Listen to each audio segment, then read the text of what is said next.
"You will want to sit down, your grace," said the butler at Thornley, "before I fetch Miss Fenwick." "I have been standing for 3 years," said the Duke of Ashenvale. "Fetch her."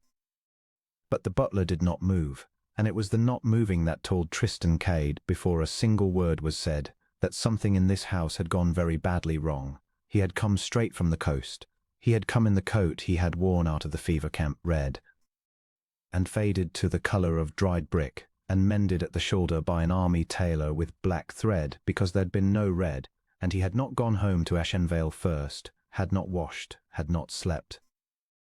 He had come the 90 miles to Thornley Court in a hired chaise with the window down, because after 3 years he could not endure a closed carriage, and he had a ring in his breast pocket that had been in his breast pocket since the morning he sailed. There had been a night, in the 3rd winter, when he had been carried out of a burning village with a ball in his hip, and had lain 9 days in a barn with the fever on him, and the surgeon had said afterwards that he had come back for one reason only, that whenever they thought he was gone he was heard to be talking, quite clearly and quite calmly, to somebody who was not there. He had come home to marry her. The hall of Thornley smelled of beeswax and hothouse flowers. There were far more flowers than there had ever been in Sir Marmaduke Fenwick's day, and the carpet was new, and there was a great deal of gilt. Not hers. He would have known hers. He had learned to know a great many things by their sound in 3 years. A woman came down the stairs. She was small and brown-haired and dressed in grey, and she stopped 4 steps from the bottom with her hand on the rail, and went absolutely white. "Tristan," she said. Nobody had called him that in 3 years. He had been Ashenvale, and then Colonel, and then for a long while Sir, and once, memorably, a great obstinate fool by a Portuguese woman with a bucket. "Beatrice," he said. She came down the last 4 steps very slowly, as though the floor might not be there. "They told us you were." She stopped. "There was a report, in March. It was in the Gazette. It said the column was lost at the river crossing, and you were among the—" "The report was wrong," said Tristan. "It was wrong for a fortnight, and then it was corrected, and the correction was printed on the 11th of April in the same paper, at the bottom of the 3rd column, where nobody looks." He set down his hat on the hall table, and he was surprised to see that his hand was steady. "Beatrice, where is your sister?" And Beatrice Fenwick looked up at him with her whole face open, the way a woman looks at a thing she has dreaded for so long that its arrival is nearly a relief, and said, "She is at Bray Hall. She was married in June. She is Lady Bray." The clock in the hall of Thornley Court ticked 11 times before the Duke of Ashenvale spoke again. "June. Yes." "The correction was printed in April." "Yes," said Beatrice. He did not shout. He was aware, distantly, that a younger man would have shouted or broken something, or wept, and that the man who had come back from the river crossing was not capable of any of it. He stood in the hall with his mended coat and his ring in his pocket, and felt the whole enormous machinery of the last 3 years, the marches, the barn, the 9 days, the talking to somebody who was not there, grind quietly to a halt.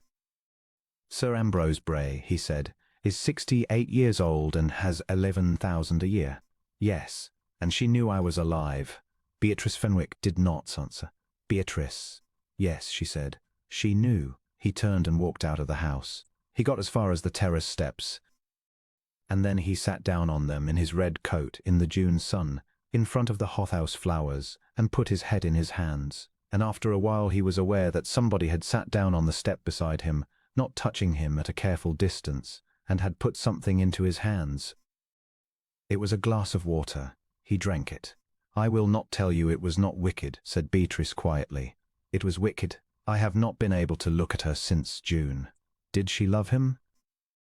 "She loves 11,000 a year," said Beatrice, "and she was afraid of the war, and she was afraid of the fever, and she was afraid of being a widow at 24, and she is very good at being afraid in a way that makes other people feel it is their fault." She looked out over the lawn. "Do not ask me to defend her, your grace. I have been doing it for 20 years, and I find I have run out." Tristan turned his head and looked at her.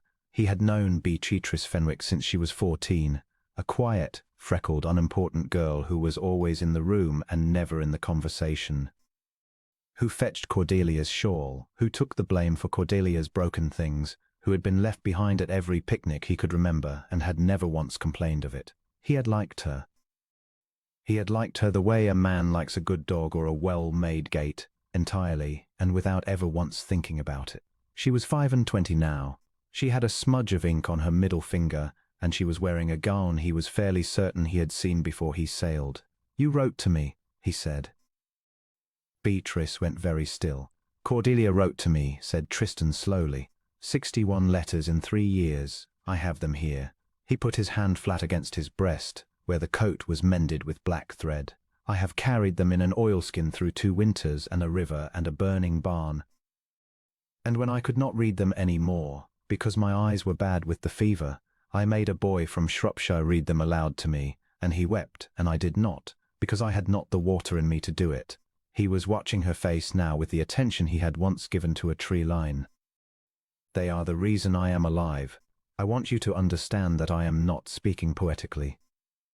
In the barn on the 9th night, the surgeon told me to make my peace, and I told him I could not, because there was a woman in England who had written to me on the 4th of every month for 3 years without missing one, and a man cannot die owing a debt like that."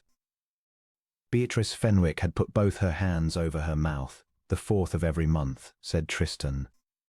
"Cordelia Fenwick has never in her life done anything on the 4th of every month." He drew the oilskin packet out of his coat and untied it, and laid the topmost letter on the stone step between them, and turned it so that she could see her own small, upright, unhurried hand. "And she does not make her G's like that." The silence went on a long time. "She stopped in the October," said Beatrice at last, in a voice he could barely hear. "After 10 weeks. She said she had nothing to say, and it was very dull and the postage was ruinous. And I saw your letter come back to the house, the one asking her whether she was ill, and you had written at the bottom of it, written say anything, say the weather. I do not care what it says, only let there be an envelope." She was crying now, without any sound at all. "So I said the weather, for 3 years. I said the weather, and the hay and the dog, and the man who fell off the church roof and lived, and I signed it C. Fenwick, because that is her name, and it is also mine, and I told myself it was not a lie if I only ever wrote the truth." Tristan Cade sat on the steps of Thornleigh Court with 61 letters in his hands. "The Shropshire boy," he said, "was in love with you. He said so. He said, 'Sir, that lady of yours writes like she's sat in the room.'" Beatrice made a small ruined sound. "He also said," Tristan went on, and his own voice was no longer steady, "that whoever she was, she'd never once asked me when I was coming home. Not in 3 years. He thought it was cold of her." He turned the letters over in his hands. "It was not cold, was it? You did not ask because you knew that a man who is being asked when he is coming home will start to count, and a man who starts to count stops paying attention, and a man who stops paying attention gets killed." Beatrice Fenwick did not answer him. She sat on the step with her hands over her face and her shoulders shaking, and the June sun came down on the lawn, and somewhere a blackbird was going through its business as though the world had not just been taken apart and put back together the wrong way round. And the Duke of Ashenvale, who had come home to marry one sister, sat very still and looked at the other one, and understood with a slow and terrible clarity that he had been talking to her for 3 years and had not known her name. He did not go home to Ashenvale for 4 days. He put up at the Fenwick Arms in the village, in a low room over the yard, and slept 11 hours, and woke, and lay looking at the ceiling, and then he got up and wrote a letter to a surgeon. Mr. Joshenins had been the surgeon of the fever camp, and he was now retired to Marchbury with a wooden leg and a great many opinions, and he answered by return of post, and what he wrote sat in Tristan's hands in the tap-room of the Fenwick Arms for the better part of an hour before he could take it in. "Your Grace, I am glad to hear you are living, though I never doubted it, for you were the most disobliging patient I ever had. You ask about the chest. I remember it perfectly. It came out to us in the January on the store ship, and it was the saving of 9 men and yourself, and I said so at the time to anybody who would listen. It contained 41 pounds of bark, a great quantity of good lint, 6 bottles of laudanum wine, and a letter of credit on Chippen's Bank at Marchbury for 280 pounds, to be spent at my discretion on the sick of the camp, and no name to it. Chippenhams would tell me nothing but that the money was good, which was all I required at the time and is not. I collect all you require now. I will tell you this for nothing. It was not the army, and it was not the county subscription, because both of those sent me flannel and prayers. Whoever sent that chest knew what a fever camp actually needs, which suggests to me a person who has nursed somebody badly off, and not in a novel. J. Nins. Tristan rode to Marchbury the same afternoon. Old Mr. Chippenham was very sorry, Your Grace, but the depositor's instructions had been most particular, and he was a banker before he was anything else, and he would take his oath to the grave. Then do not tell me, said Tristan. Merely tell me what it cost. The banker hesitated. Then he opened a drawer and turned a ledger round. Received of Miss B. Fenwick of Thornley, the sum of £200, being the whole of the legacy of her godmother, the late Mrs. Tarrant, and the sum of £80, 4 shillings, being the proceeds of the sale of a rope of pearls 32, and 2 brooches, sold at Hessel's of Marchbury, the 9th January. Tristan Cade stood in a banker's office in a market town and looked at the price of his own life itemized. Her mother's pearls, he said. Her mother's, Your Grace. And her grandmother's before that. Miss Fenwick brought them in herself on foot in the snow. She would not have the gig, because the gig would have been remarked. Mr. Chippenham cleared his throat and looked out of the window. She asked me whether 280 was enough. She was very anxious that it should be enough. He went back to Thornley. He went back the next day and the day after that, and by the end of the fortnight the village had begun to talk, and by the end of the month it had begun to talk a great deal, because the Duke of Ashenvale, who had a house of his own 11 miles off, standing shut up with the shutters closed, and the park full of thistles, was to be found almost daily in the shabby back parlour of Thornley Court, where the second Miss Fenwick did the household accounts. He did not court her. He did not know how to begin. He simply came and sat and talked, and after a while he found that he was telling her things he had told nobody, about the river crossing and the boy from Shropshire, and the 9 days in the barn, and that she listened the way she wrote, with her whole attention and no fuss, and that when she had nothing to say she said nothing, which he had come to regard as the rarest virtue in England. In July a man came up the Thornley Drive on foot, with a bundle on a stick and a limp, and asked at the kitchen door for the Duke of Ashenvale. Tristan heard the name and was out of the parlour and across the yard before Nurse Pruitt had finished announcing it. Corporal Owen Price of Shropshire was 22, and had been discharged in the spring with a stiff knee and 11 shillings. And he stood in the stable-yard at Thornley turning his hat round and round in his hands, and would not sit down and would not come in and would not, at first, say why he had walked 110 miles. Wanted to see you upright, sir, he said at last. Your Grace, beg pardon. Wanted to see you standing up, that's all, for I've seen you the other way and I didn't much care for it. Tristan took him in. He fed him, and had a bed made up, and sat with him for 2 hours in the back parlour while the boy ate everything within reach and talked, in a slow Shropshire voice, about the barn and the river crossing and a horse called Bishop that had died. And Beatrice Fenwick came in quietly with more bread and sat down in the corner with her mending and did not say a word. That lady of yours, said Price presently, with his mouth full, the one as wrote. Did you marry her then? The room went very still. Not yet, said Tristan. You want to look sharp, sir. Price shook his head with the settled gloom of the very young. There'll be others after her. She's not the common sort. I've read out a mort of letters in my time. Near every man in the company had me at it, for I was the only one as could. And they're all the same, sir. Begging your pardon, come home, come home. When are you coming home? And Mrs. So-and-so is very ill, and the money's short. And a man reads that, and he goes out in the morning half in England and gets himself shot. He wiped his mouth. Hers never did that. Hers put you in the room, sir. She'd write about a dog on a wall, and you'd be there, on the road, looking at the dog on the wall. And then you'd go out in the morning and you'd be all there, all of you, where you had to be. That's why you're not dead, sir.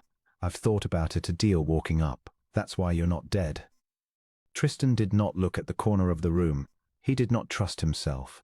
She never asked me when I was coming home, he said. No, sir, said Corporal Price, she never did. And I said to you once, I said, that's cold, and you told me to hold my tongue. He grinned suddenly, a boy again. You was right, sir. I've thought about that a deal too. It weren't cold. It were the kindest thing anybody ever done for you, and it cost her something, and she never said what. There was a small sound from the corner of a workbox being set down.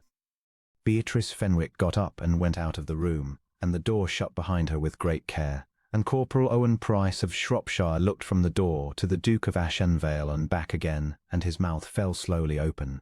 "Sir, your grace, was that—" "Yes," said Tristan. "Sir," said Price, in a voice of profound and pitying disgust, "you want to look very sharp indeed." He stayed a week and went home to Shropshire with a place waiting for him on the Ashenvale home farm, and it was Beatrice who arranged the place, and she did it through the steward, so that nobody should say she had done it. In August he opened Ashenvale. He walked her through it, the shrouded rooms, the great staircase, the library where the books had gone spotted with damp, and she went round it with her hands behind her back, saying almost nothing, and at the end of it she said, "It is not ruined, it is only lonely. There is a difference, and the difference is about £400 and somebody to open the windows." He said, "Beatrice, would you?" And she said, very fast, "No, you do not know what I was going to ask." "I know exactly what you are going to ask," said Beatrice Fenwick. "And the answer is no, and I would be obliged if you would not ask it again, because I am not made of iron and I should very much like to be able to look at myself." She had gone scarlet and her eyes were bright, and she would not turn round. "You do not love me, your grace. You love 61 letters. You have been in love with a handwriting for 3 years in a barn, and now you have found a woman attached to the end of it, and you feel that the accounts must be settled." She drew a breath. "I will not be a debt. I would rather be nothing at all than be a debt." "Beatrice, and you were going to marry my sister," she said, and her voice cracked straight across. "And you would have been happy, and I would have carried her shawl at your wedding, and I had made my peace with that. I made my peace with it when I was 19. Do not undo it now out of gratitude. It is not kind." She walked out of the library of Ashenvale and left him standing in it. Lady Bray came home in September. She came to Thornleigh in a barouche with a footman behind, and she came, as everybody in the county understood, within a day and a half, because the news had reached her at last that the Duke of Ashenvale was alive, unmarried, and calling 4 times a week upon her sister. Tristan was in the back parlour when she came in. Cordelia Bray was still the handsomest woman in 3 counties. She stopped in the doorway and let him look at her, and her eyes filled, exactly on the instant, with tears of the most beautiful quality. "Tristan," she said. "Oh, my dear, you cannot know. You cannot know what it has been. Cordelia, they told me you were dead." She came forward with both hands out. "They told me you were dead, and I was 23, and my father was ill, and there was nothing, and Sir Ambrose was so very kind." "The correction was printed in April," said Tristan. "You married in June." Her hands stopped in the air. And then, and this afterwards, was the thing Tristan Cade could never quite forgive, though he forgave, in time, a good deal else. Cordelia Bray's lovely face changed, and she sat down and arranged her skirts and said, in a perfectly conversational voice, "Well, and I suppose she has told you she wrote the letters." The room went cold. "She has told me nothing," said Tristan. "I found it out. Of course she has told you. It is what she has been waiting 3 years to tell you." Cordelia smiled at him with enormous sympathy. "My poor Tristan, you have been away a long time, and you have been very ill, and you have come home and found the world moved on, and here is quiet little Bea with her 61 letters, and I dare say she has cried, and I dare say you have felt it very much." She smoothed her glove. "She has loved you since she was 15. Everyone in this house has known it, and it's been perfectly excruciating. She wrote to you in my name because she could not get you any other way, and now she has got you, and she has done it with my name and my mother's pearls, and I hope you will both be very happy." "Get out," said Tristan. She got out. She was in no hurry about it. He turned round, and Beatrice Fenwick was standing in the door of the back parlour with the household book in her arms, and she had heard, he judged, all of it. She did not say a word. She looked at him, one long, level, terrible look, and then she went upstairs. In the morning she was gone. She had left a letter on the hall table for her father, and a letter on the mantel shelf of the back parlour with no name on it at all, and she had gone on the Northern Mail at 4 in the morning with one box, and she had left no direction. And when Tristan Cade broke the seal of the letter on the mantel shelf with hands that would not obey him, he found 4 lines in a small, upright, unhurried hand. Your Grace, she is right about the 15. She is wrong about everything else, and I find I cannot prove it, and a woman who cannot prove a thing had better go away and be quiet. Do not look for me. I have had 3 years of writing to a man who did not know my name, and I would not survive a lifetime of it. Be well.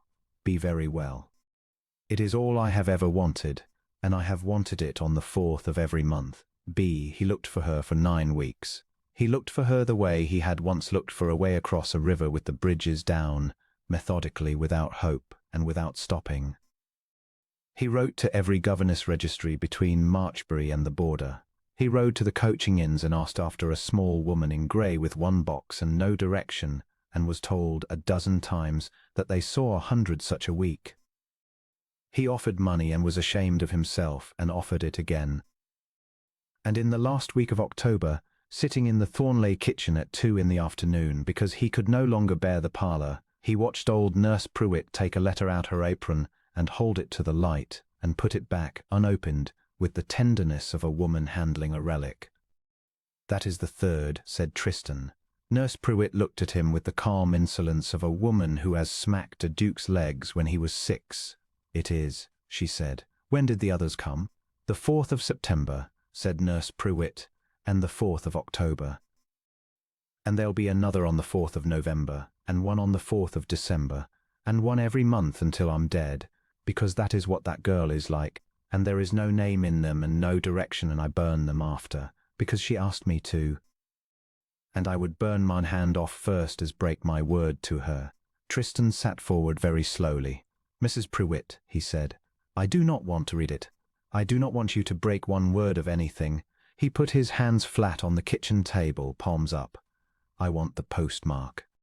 The old woman looked at him for a long, long moment. Then she turned the letter over and laid it face up on the table between the teapot and then the bread, and the postmark said Coilbridge. Kelbridge was a grey wool town 4 days north, with a river the colour of pewter and 140 chimneys. And on the 11th of November in the snow, the Duke of Ashenvale stood in the road outside a girls' school in Chapel Street and watched the 2nd Miss Fenwick come out of the door with 11 pupils behind her in a double line, in a grey cloak he recognised, thinner than she had been.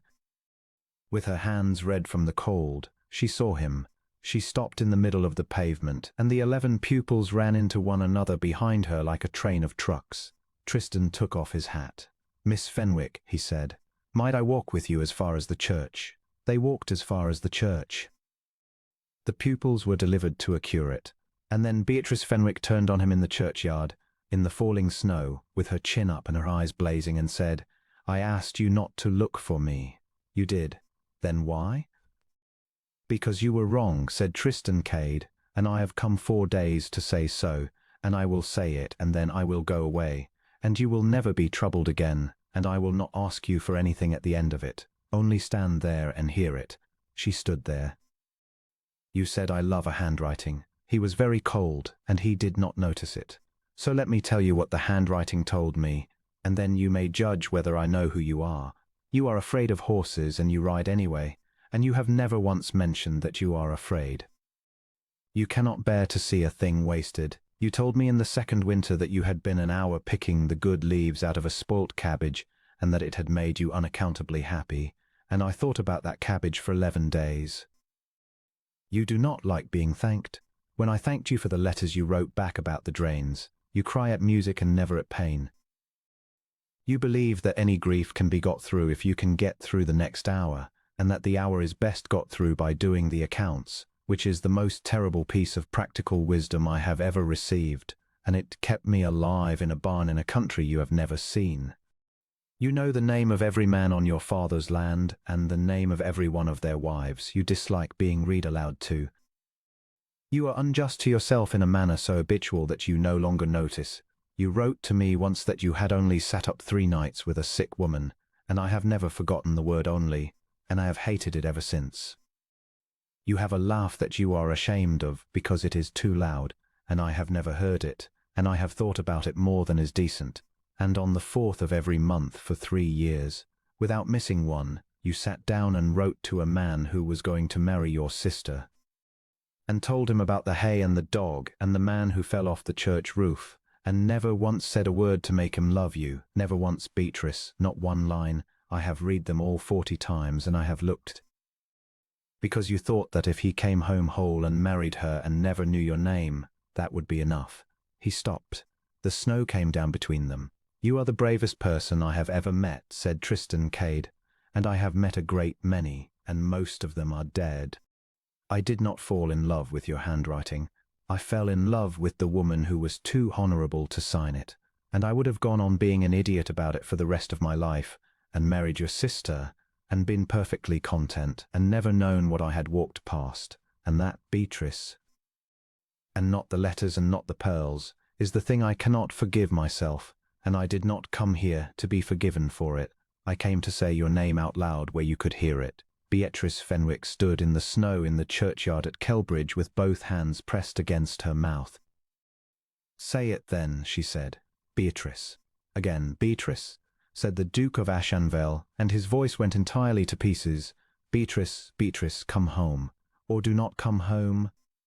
Stay here and teach your 11 girls, and I will take a room in this appalling town and write to you on the 4th of every month for the rest of my life, and I will consider it an honor, and I will not complain. But for God's sake do not tell me again that I do not know you, because there is not one thing in this world I know better.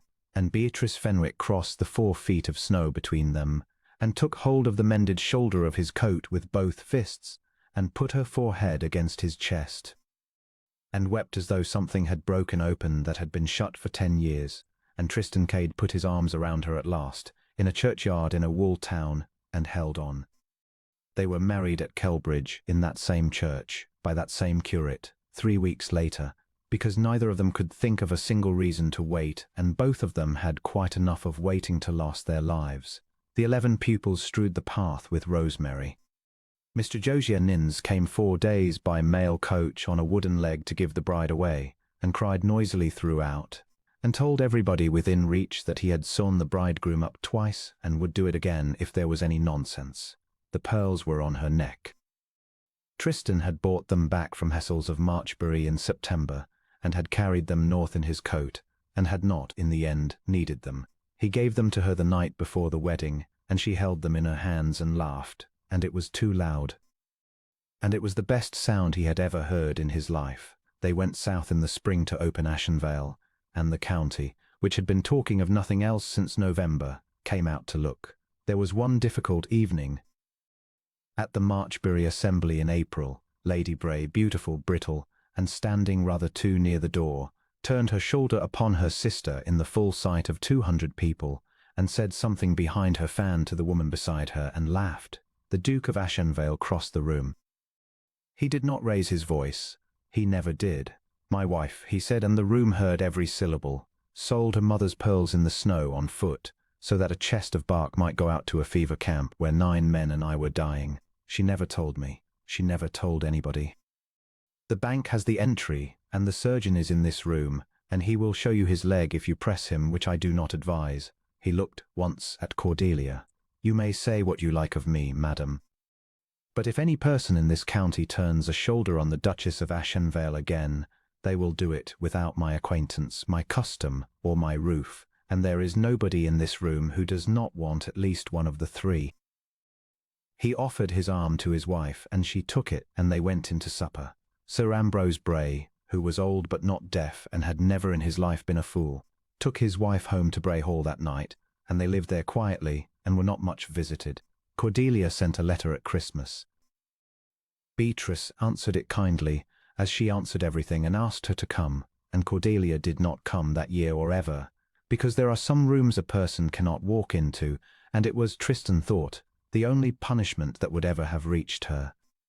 Ashenvale was opened and aired, and the shutters came down, and the thistles were dug out of the park by 40 men in one long, muddy, roaring fortnight. They had 4 children, and the eldest was a girl, and she had her mother's hand and her mother's laugh, and could add a column of figures at 7 like a fiend.